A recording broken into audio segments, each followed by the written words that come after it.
And shake hand. Nice, very nice to meet you again. And I turn this on right here. Audio. Cool. Yeah. So, did you have a meeting earlier this morning? Yeah, I had so every Thursday we have a breakfast at my mom's house. Oh, that's really so, cool. We go there and have breakfast with her. Nice. And then we go around. This morning had a funeral this morning. Oh, there's a funeral this morning. So. Was it someone in your extended family? Yeah. Yeah. Okay. So and then I give our last respect, and then I came back up there. Funerals are a thing here, aren't they? Yeah, it's because I think when it's such a small community, it's like no matter what funeral there is, there's always someone in the family that you're that connected you know, to this person. Yeah.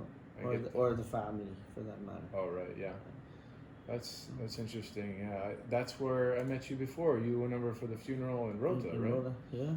Yeah. How long did you stay in Rota? 3.5 days, something like that. God, what a beautiful island. Honestly, it's just a really special place. And it is. I was lucky to meet some people from there, and the mayor brought me in and showed me. He had his people take me on a tour. So nice. Because part of my background is in entrepreneurship, and they wanted to see my take on some of the assets that they. Did had. you go up to the very top, Sabana, where the coffee plantation is at? I think we went near there, but we climbed up a big hill, but I didn't see the coffee plantation. No, I want to connect with Dave. Dave, who's the agricultural expert there, and he's the guy who's been fostering the coffee. Okay, Dave Calvo. I think he's the resident director for. That's the guy. Yeah. So he's a sharp guy, and he's got a lot of contacts. So he's already pushing that as hard as he can. I can see. Well, I think anytime that you have something brewing or with agriculture in Rota, it's really good.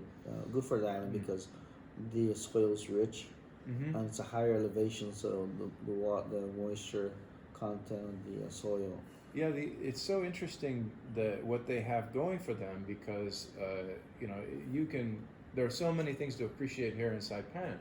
But if you really want to experience a more untouched nature, or you want to dig into the culture, the Micronesian Chamorro culture, then that's a place where you can really experience that. Yeah, sure. I got to go to. Have you seen that abandoned water park near town? Right as soon as you enter. God, that place is really a trip, honestly. I walked around inside there, and I mean, it's just open. You just walk in there, and it feels like a dystopian world. But at the same time, the water is so beautiful there. Yeah, and beautiful. It's enjoyable even though it's closed. Yeah, I hope they can revamp that and open that up. But I remember way back when it was opened. Yeah. Beautiful. I mean, yeah. It's a perfect experience, and the people that I spoke with were really sad that it was closed like that. It's kind of hard, as you know, when you don't have tourism. Just the maintenance itself. It's costly, and that's. Well, that was wiped out by the typhoon, they say. And it's kind of. Here's one of the differences. So one of the things I'm writing is a book, and it's about the things that are different culturally here, and the things that you can recognize from mainland United States culture here. But one of the biggest things I noticed there was anywhere in the contiguous mainland United States, there's going to be a major liability issue to have open access to a shut down park like that. Some attorney is going to catch a client who says they went in there and slipped and fell, and there's some slick moss on the ground out there, and there'd be a multi-million-dollar suit. And on one hand, I have full appreciation of the fact that kind of mentality doesn't exist here, right?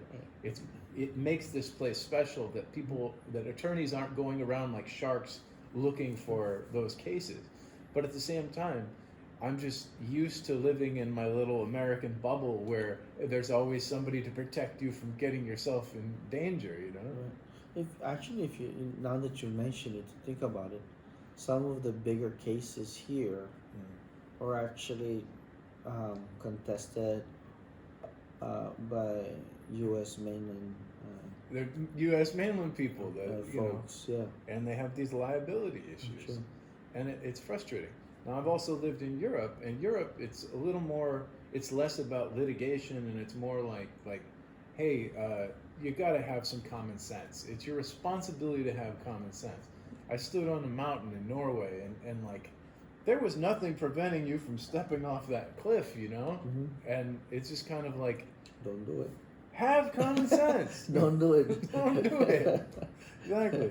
And honestly, you're kind of helping society if the person, Yeah. we don't need that.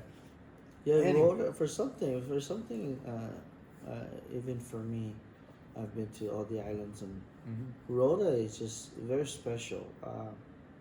I mean, I love all the islands, but there's just something unique about Rota as soon as you enter, when you land. Actually, even whether you land on airplane or you get to from a boat, but there's just something about it that makes it very unique. It's dramatic. Very special, and that feeling of tranquility. That's true. You're in a world away, and a lot of the things that I mean, so that relates to kind of where you're at right now. When you went to Rota, was it a little bit of a reprieve from some of the pressures over here? Yeah, and every time when you go to Rota or Tina or even the Northern Islands, you get that sense of I'm away, but I'm not away. So you still have that comfort of going there and visiting families, but just the island itself gives you that so like again tranquility feeling. Yeah, I got that. That you get that moment that you're there, you get to breathe fresh air and enjoy the day. Yeah, that's priceless. Well, you said you went to a funeral this morning, Yeah. right? And you must have a very large family here. True, I do, but at the same time, just trying to accommodate also our community, because in the time of death and funeral, There are a lot of funerals the last couple of years. Huh? yeah, actually in the last couple months Yeah. has been really, and we always say that throughout when the holiday season comes in, that's when a lot of our folks tend to depart. Feels like a lot of elderly people, they're just kind of waiting for that last holiday to spend with their family, As close as they can.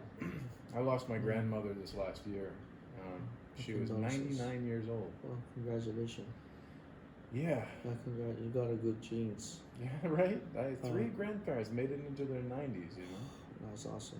Well, for you as mainland, the average life expectancy is a lot higher than here. Yeah. What is it here? Honestly, I think the last info that I got, which is a few years ago, was probably about 56. 56. 56, 58. Are you kidding me? 58 years old. Oh, That's the last. So I hope that changed to maybe 65 or something. no. But yeah, there's an average, a lot of younger folks. Is that mostly due to health and diabetes, for example? Yeah, I mean, that affects so many people. So back to Rota, when we were talking about Rota, they don't have a hemodialysis lab, and I know that's really expensive to put something like that together. We actually did a hemodialysis with the RO system, but like you said, it does not meet the number of patients to operate that on a 24-hour basis. So yeah, we have dialysis patients here in Saipan. It breaks my heart when I see the facts that a lot of the grandparents they have to leave and come over here, and when they say goodbye to the kids, that means, and they move over here, it's like I'm gonna see my grandkids maybe twice a year, When they come here or right after dialysis, they go to Rota for a day. Yeah. And then Have they to have come to back. come back. it's such a huge shift, especially for those that spent most of their life previously Sure. on that island. You know? Yeah. I suppose it's the same is true in Tinian. And you're very right, because even as small as an island road or Tinian is, that's home for them. Yeah. So it doesn't matter if you live in Saipan or United States, any part of the state, that's your home. And you know, unfortunately, when they have to leave for medical reasons, it hampers the whole family. Yeah. Tightness. When you live on, when those are your home islands, when you're a teen or in your 20s or something, moving to Saipan is an exciting thing, you know. Yeah, you're right. But when you're in your settle down. 50s, 60s, 70s, you move over here, you're like, there goes my life, right? When you're right. Never thought of that, but yeah, when you're younger, I guess it's easier for you to pack up and go and experience life. Yeah, there's so much more going on over here. Yeah. No responsibility, but when you settle down, Yeah. when you still have mortgage to pay. Sure. So I was going to ask you, you know, you've been through a lot of tumult in the last month or so, you know? Yeah. How are you feeling about it right now? Well, I do know that the process how it was done in the House was definitely unfair, definitely biased, and I have every faith that the Senate will have a fair and give me that opportunity to review all the facts, and I believe in that system. Okay. And their process is going to be different than it was in the House? It should be. Yeah. It should be. I mean, a lot of the things that the House did on the impeachment resolution, I mean, doesn't even hold water. But of course, they have the majority, so it went through and they passed, and so now it's in the Senate, and I'm sure they'll review all of those documents. And do you have some advocates that you trust to make a good case for you? In the Senate? Yeah. Well, I just feel I do know all of them, and of course, when you go down to different political agendas, I just feel that the Senate has more fair in weighing what the weight is for impeachment. It's not just a political agenda for one party over the other. I read that there was another territorial governor who was also impeached years ago. I don't know the story of that. Here? Yeah. So it was former Governor Fitial. I believe it was in 2000 and I would say 12 maybe, 2012, somewhere around there. The House impeached, and then went up to the Senate. But I was in the Senate at the time. Oh. But we didn't. I don't recall passing any resolution. I know that we met. You didn't take it up? The governor resigned before. Oh, he resigned. Okay. Before we actually went through that process of adoption and so forth. That's not something that you're considering right now? Resigning? Yeah. Absolutely not. Absolutely not. You heard it here first, folks. No, I mean they've no, absolutely not. For me, I know straight out that what the House did and how they did it is strictly political. Now, the other thing I was going to ask you about, I said was you have 6 children? Is it? I do. Yeah. I do. I have my oldest is 15. So all of them, now that's an even year, all of them will turn even age. Even age. So my oldest will be 16 in April. All right. And then the next one will be 14. Okay. And then 12, then 8. Good. And then the youngest one will turn 6 in April again. Wow.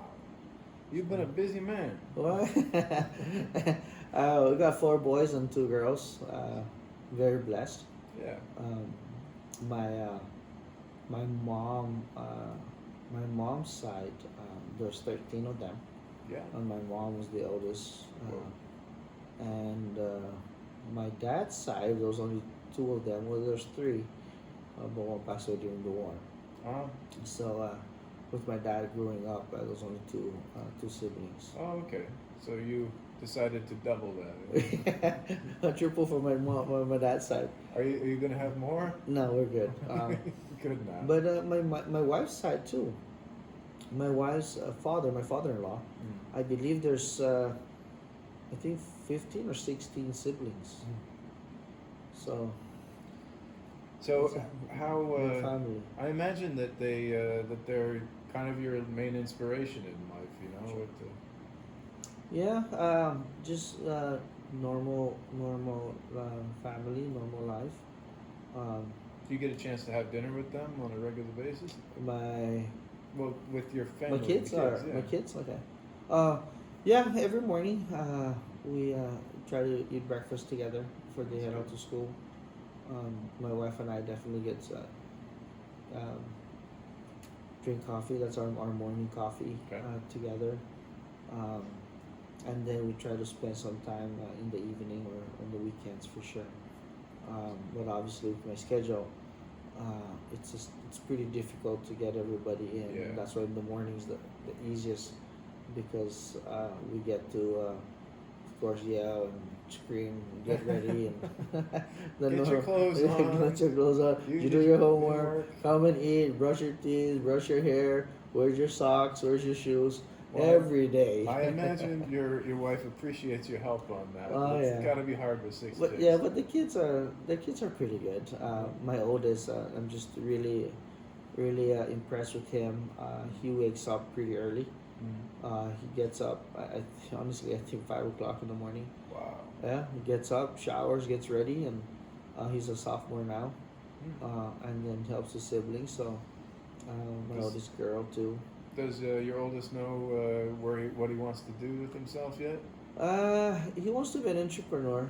Okay. Wants to get into business, and That's great. so I hope he does.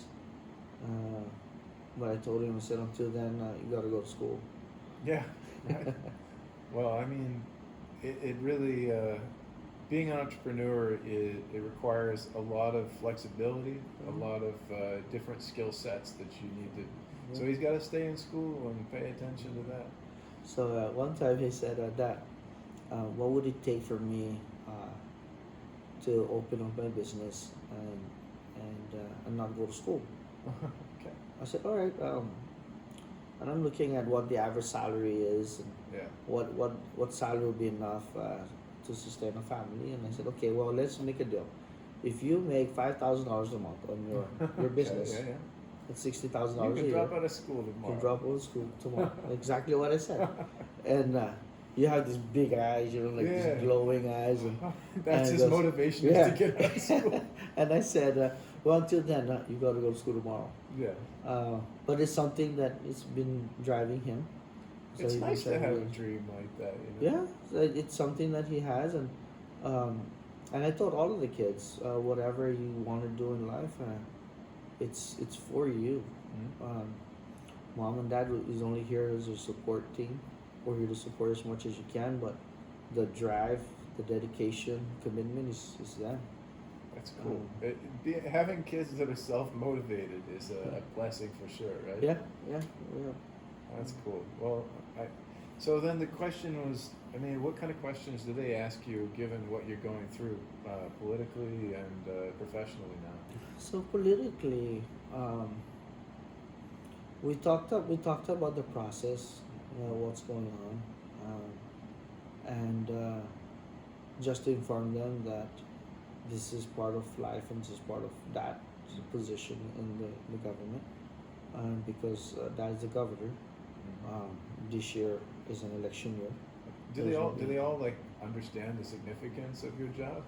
Yeah, I think they do in a way, but I don't think they fully understand Okay. what that as being a governor, what entails. I do know that during typhoon seasons, they enjoyed when that calls off condition to where I shut down the schools. They They like that. they like that. The dad my dad called condition 1 and typhoon and we're shutting down schools. But other than that, I think they understand Dad is a governor, but a lot of the things like social media, political attacks. That's something that occasionally we sit down and we talk about You it. do talk about We that. do talk about it. And what do they ask you about that? Mostly for them is, am I okay? Don't let things get to me. More support, but not so much into the details of purchases and travel and all this other stuff. Yeah. And who do I meet in DC? Right. Once in a while, we tell them we met President, Obama or Yeah. Trump, and they'll be excited. And, can we go to the White House also? Someday. Yeah. Someday. But yeah, those are the things. We'll try to educate them that that they shouldn't take things personally, and also the school is really good on educating also the student Okay. and making sure that there's no bullying around. So I really do commend. So their classmates haven't been terrible to them? No, not that I know of. I do know that in the early stage, which is a year or so ago, there's a couple of incidents, but that just went away really fast, Okay. and that kind of settled down, and there were some talks. So since then, I haven't none of the kids ever brought up anything, Okay. and not even the teachers or my wife. So that's good. That is good. Yeah, but you must have heard people say some ugly things, though. Oh yeah, You oh, know. yeah, of course.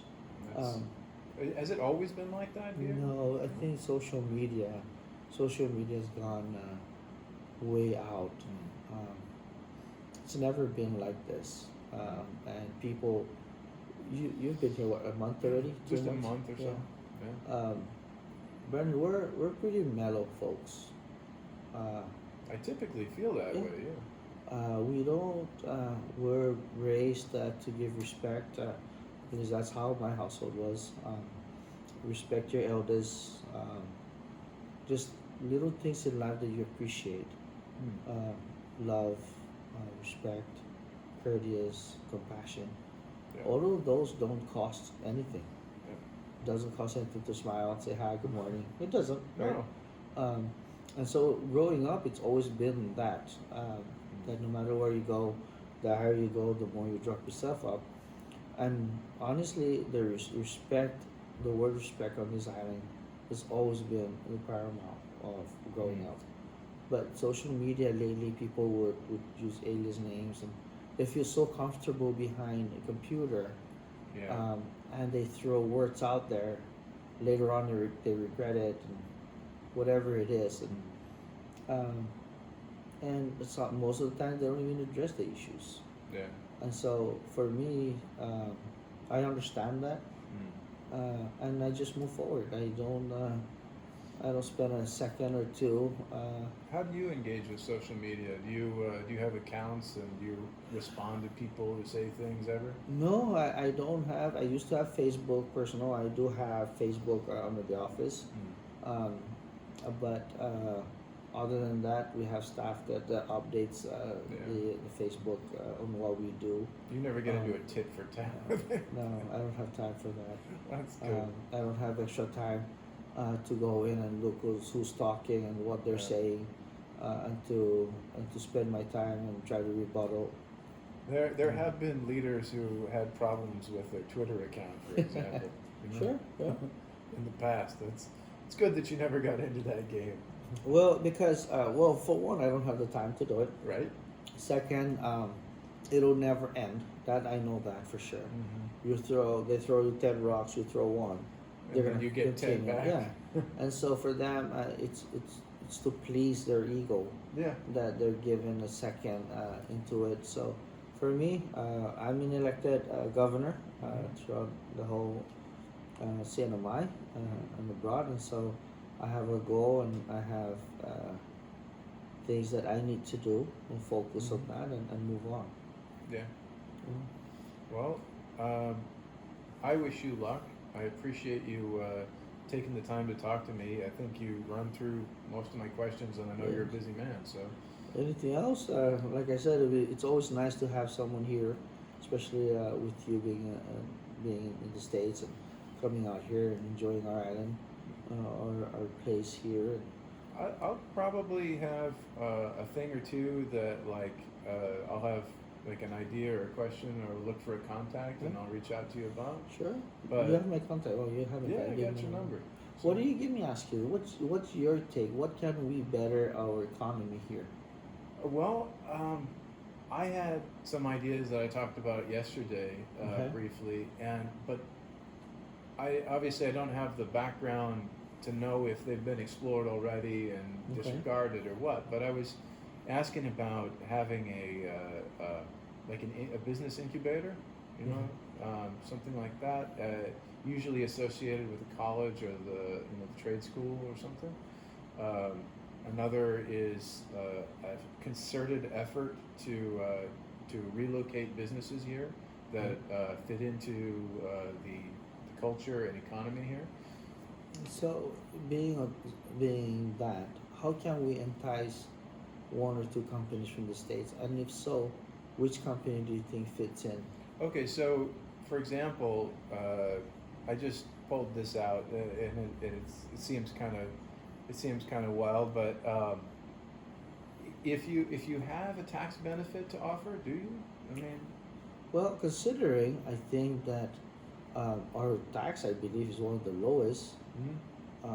Because that's what the Virgin Islands uses, and that's what I'm basing this off of. So one of the reasons why we're so far, we're far from the U.S. mainland. We're not commercially promoted as a tourist destination, right? As you do for Puerto Rico and Virgin Islands, right? Only because they're so close. And it's hard to get here, right? So you have direct flights from the Virgin Islands. It's easy to promote. Yeah. They have offices in D.C. I mean, they're more present. Sure. And so that's why it's a lot easier to entice them there. But in terms of taxes, I believe we're, if not better than Puerto Rico and or well, then that's great. Virgin Islands. So what I was thinking was, like, why isn't Samsung's home base for United States right here? You know, we have so much Korean back and forth. How convenient would it be for executives that want to fly from Seoul to come over here? And so if they had a tax incentive to base their headquarters, the U.S. headquarters here, I mean, it seems like a dream, right? So that kind of thing, you take major Korean companies and Japanese companies, Chinese companies that want into the U.S. market. If they base their institution or headquarters right here, then it's so convenient for them to go home and to meet with their other executives and to also have a tax benefit in a place where people speak their language, right? So, I mean, it seems like a no-brainer to me in that way. So, and then the other is U.S. companies that really want to do business in Asia. Why don't they have a base here? Because it makes it a lot easier for them to reach that market. So being that, and I agree on all of that, totally agree. I guess my own is, how do we get that communication going, right? Okay, so that's, I can actually connect you with professionals who do that. I could get you a consultant who does that 100% for U.S. Virgin Islands. And they could just discuss their strategy, and as long as you explain that you're going after a different kind of clientele than they are, they'll probably be willing to explore it with you. Okay. It's a friend of mine. Sure. Yeah. Let's do it. Okay, let's do it. Yeah. In fact, I think to expand this conversation, I can introduce you to one of our economists here, Matt DeLeon. Okay.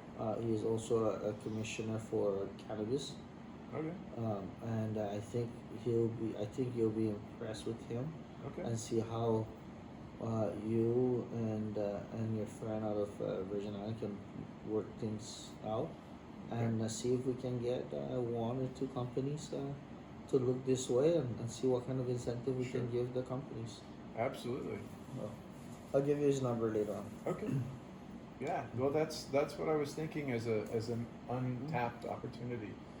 But they have a whole organization, and their goal is just every day of the week they're looking for the right kind of U.S. businesses and trying to call them up and say, look, all you have to do to relocate your business is this, this, and this, and here is how much money you save in taxes. I've been looking and I've been watching a lot of news, international, excuse me, and there have been quite a few companies moving to Puerto Rico lately in the last several months because of their tax exemptive.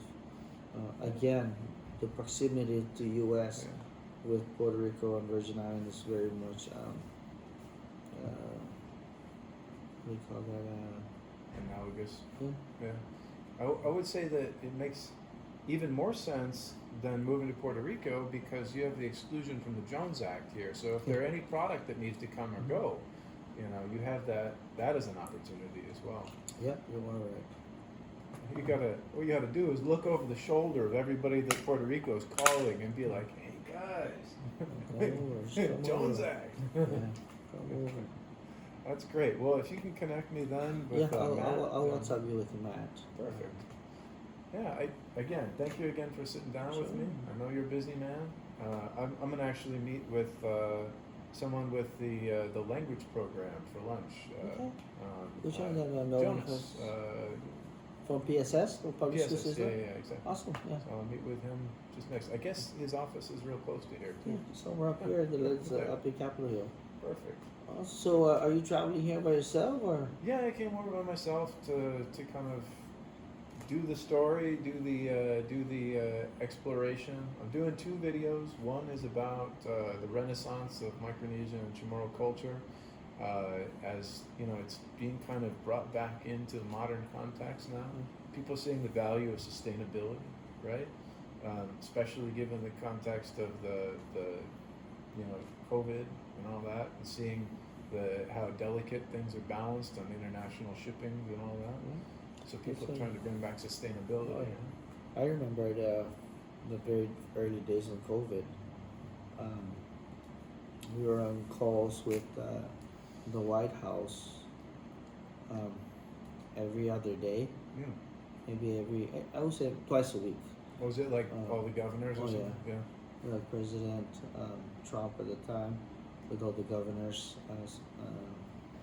and everyone were struggling to the same thing. There's no PPEs, there's no masks, gowns, there's no ventilators, not enough beds, overwhelming a hospital, and then at that one early age, the nursing homes were getting hit. Yeah. Left to right. Did you guys lock down, shut off all travel for a while? Oh, well, we did. We asked United 1 month, so they shut down for 1 month. But I think what was the best part is we really took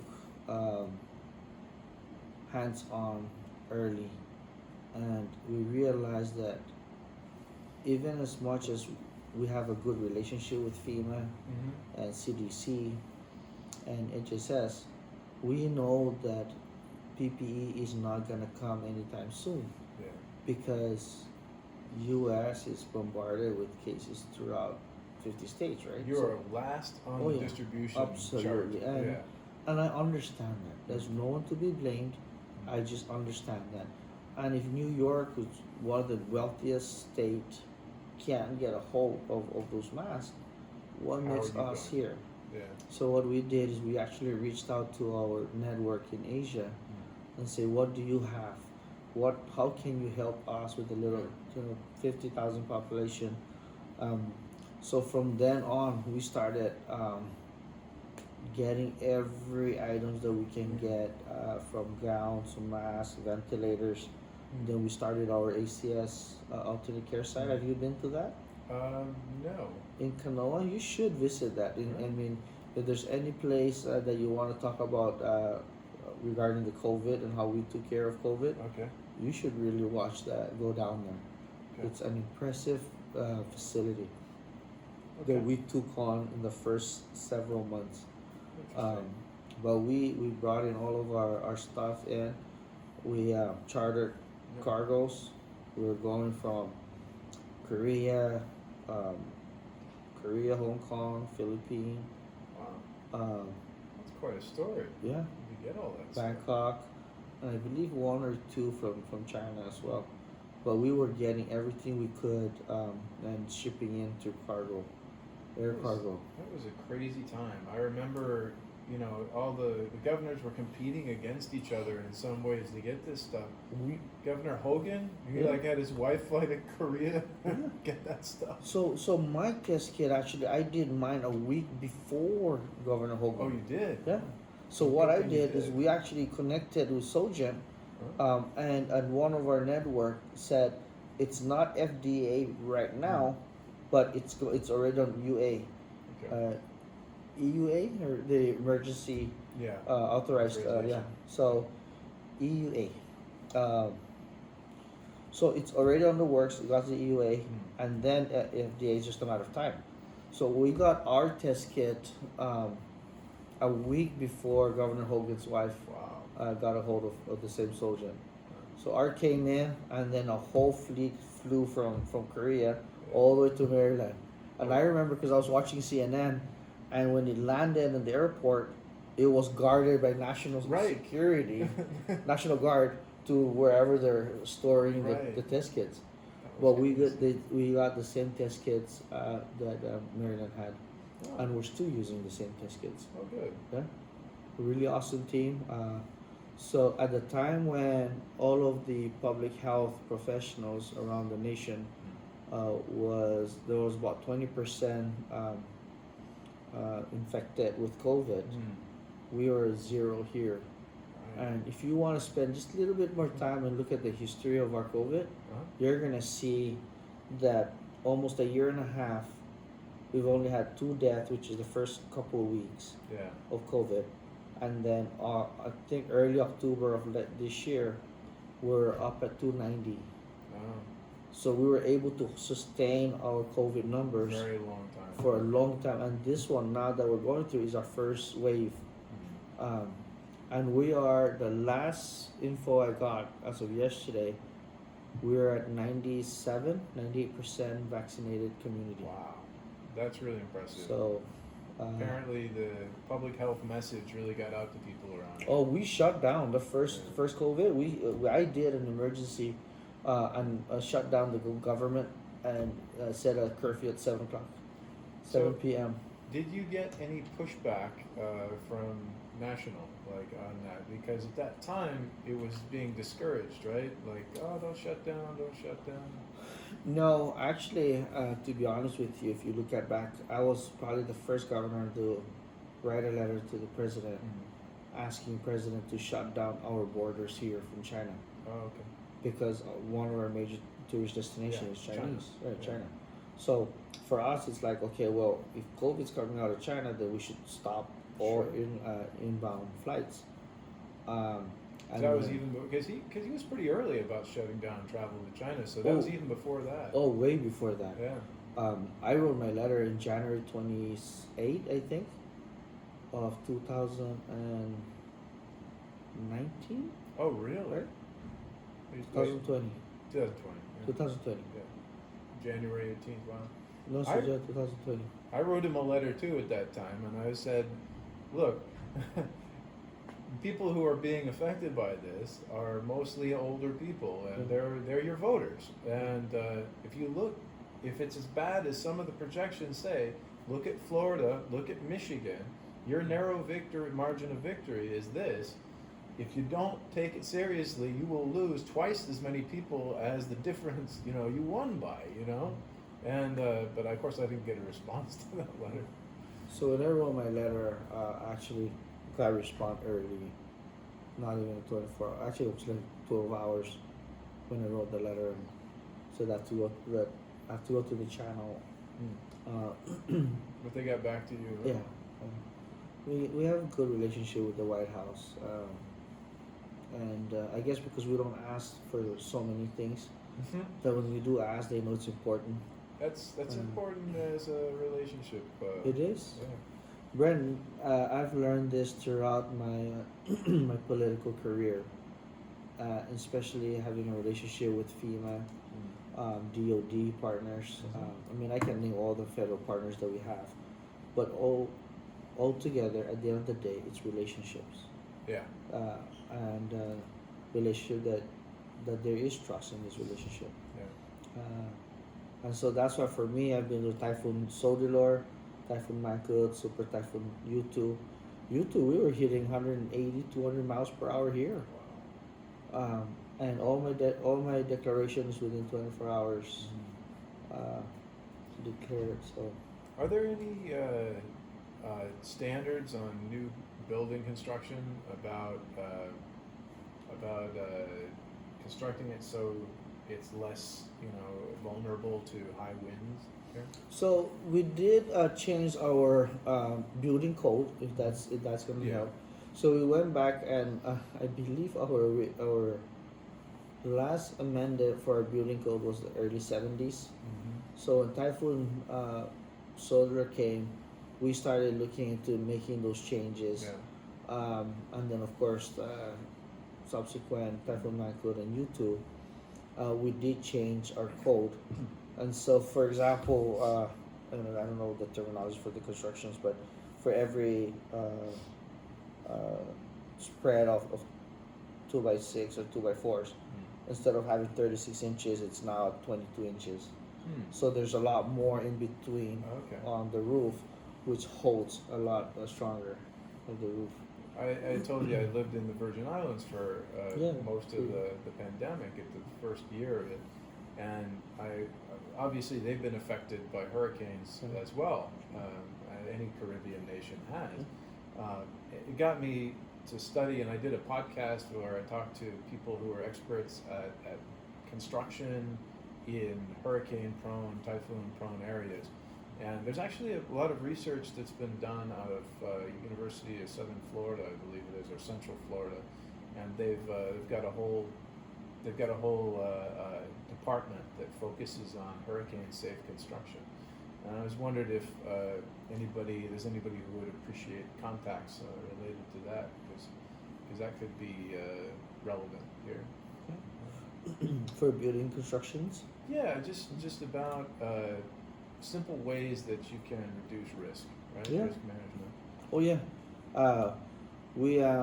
we have actually quite a few homes that was built in 2016, 2016, 17 from Typhoon Sodilor that withstood the Typhoon U2, which showed that the code actually worked. It cost a lot more now, the construction, Sure. but rest assured that there's confident that it'll withstand a strong wind. I think you get, I don't know what it's like here as far as homeowners insurance, but in some areas it reduces your homeowners insurance a lot to build with that. So now with the new construction with FEMA Homeowners Insurance, I believe is part of that you need to get insured. And overall though, all the buildings or the homes that are being built now, there's a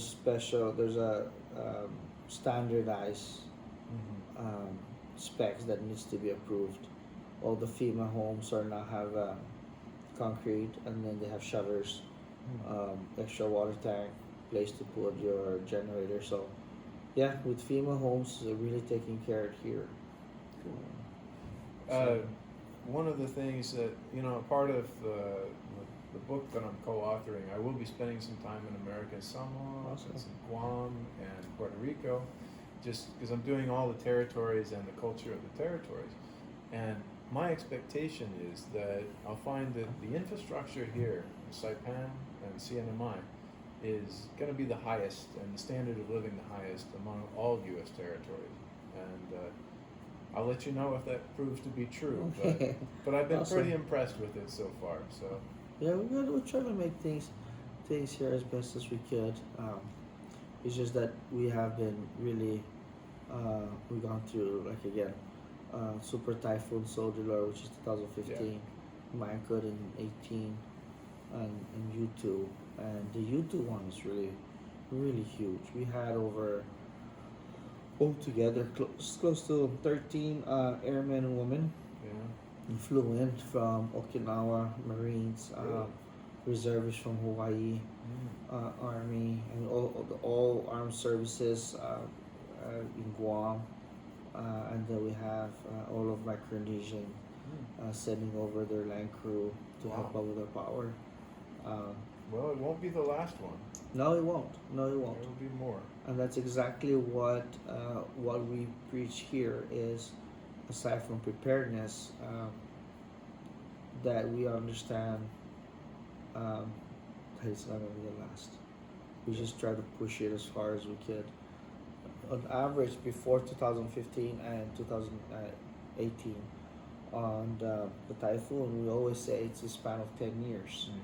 That's when the big one comes in. It's every 10 years, right? If you look at the history, but since 2015 came in, and then 18, and actually quite a few in between. Is there a resilience strategy that is being worked on, like specific infrastructure that is identified that needs to be strengthened? Yep, that's the building code. The building code that we have with the construction.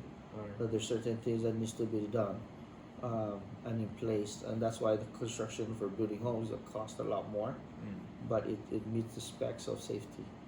Okay. Well, I look forward to seeing more of that happening, and seeing that I want to see this place survive the next big one. You know? Same here, and you live in about a month and a half from now. I live in mid-March. Okay, so that's a couple months. A couple months, yeah. Awesome. Well, I'm sure I'll see you again. You'll see me. If there's anything I can do, let me know. I'll try to I'll give you Matt DeLongero's number. Yeah. As an economist, I think that his insight, he works for DC at one point. He, just for disclosure, he used to be my chief of staff when I was a lieutenant governor. Oh, great. He is an awesome gentleman, and I hope that he can assist you and assist us here in reaching out a company or two. Sure. I'll kind of go over the way that it operates over there and make that introduction to. And if there's any additional that you want to see changes here, let me know. And if it's tax incentive and if you have some languages, I may write that up and ask one of the legislatures to introduce it. Okay. Well, that would be pretty remarkable if I got to that stage. Exactly. Okay, man. Well, take care. It's a great pleasure. Absolutely. And let me know if you